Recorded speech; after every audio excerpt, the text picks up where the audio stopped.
Narito kami ngayon sa Kawit, Cavite, isa sa mga educational tour ng mga estudyante taon-taon.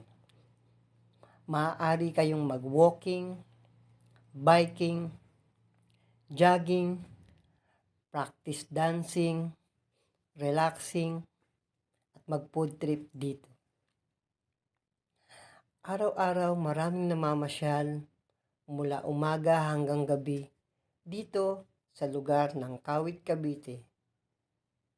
Kung makikita nyo, napakaraming flag o bandila ng Pilipinas dahil ito ang tahanan at dito unang iwinagayway ang bandila ng Pilipinas ng ating kauna-unahang presidente ng Pilipinas na si Emilio Aguinaldo. Yan ang Kawit, Cavite. Isa sa maipagmamalaki na tourist spot, educational spot ng mga tao. Masaya, tahimik,